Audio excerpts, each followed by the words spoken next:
আমি আব্বুর ছোট পোলা। বাবার টাকার অভাব নেই। ছোট থেকে ইচ্ছে মতো টাকা খরচ করছি। কখনো বাবা টাকার বিষয়ে কথা বলেনি। ফ্যামিলিতে সবাই আমাকে ছোট সাহেব বলে ডাকে। আমি এবার ইন্টার সেকেন্ড ইয়ারে পড়ছি। এবার আসা যাক গল্পে। শাহাদাত কাকুর দোকানে বসে চা খাচ্ছি। হঠাৎ বাসা থেকে বড় ভাই ফোন দিল। আমি ফোনটা রিসিভ করেই, হ্যালো। শুভ, কোথায় তুই? চার দোকানে চা খাচ্ছি। কেন, কি হয়েছে? তাড়াতাড়ি বাসায় আয়। পারবো না, এখন আমার একটা কাজ আছে। দেখ ভাই, আমার রাগ করিস না, তাড়াতাড়ি বাসায় আয়। আচ্ছা, আসছি বলেই বাইক স্টার্ট দিয়ে তাড়াতাড়ি বাসায় পৌঁছলাম। বাসায় ঢুকেই আমি অবাক, এত মানুষের হইচই কিসের?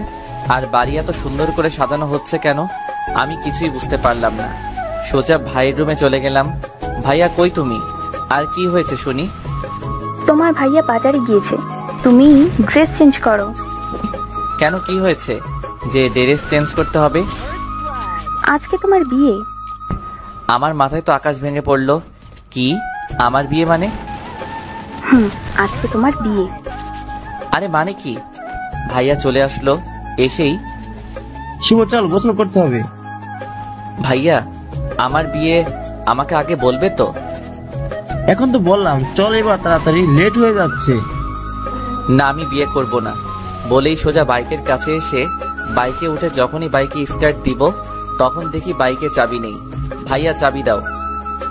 চাবি তো আমার কাছে না, আব্বুর কাছে, আব্বুর কাছ থেকে নিয়ে আয়।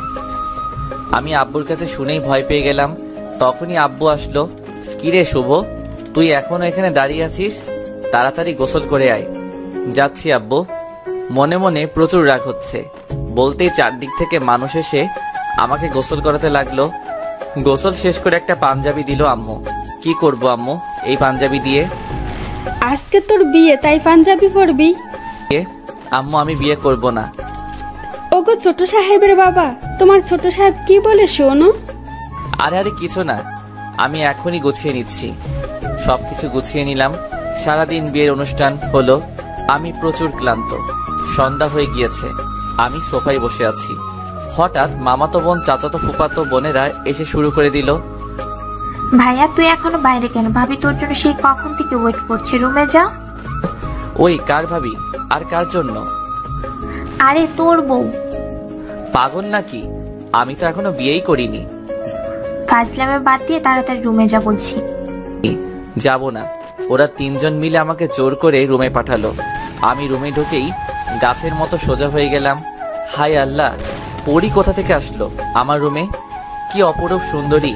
আমার লাইফে এমন মেয়ে কখনো দেখিনি। আমি কিছু না বলে সোজা খাটের উপর গিয়ে বসলাম। যেই না বসলাম, আমার বউ আমার কলার ধরে কাছে টেনে নিয়ে, ওই এত সময় কোথায় ছিলেন? আমি সেই কখন থেকে ওয়েট করছি। আরে আরে আপু, কলার ছাড়ুন, দম বন্ধ হয়ে যাচ্ছে তো। ওই আপু মানে কি?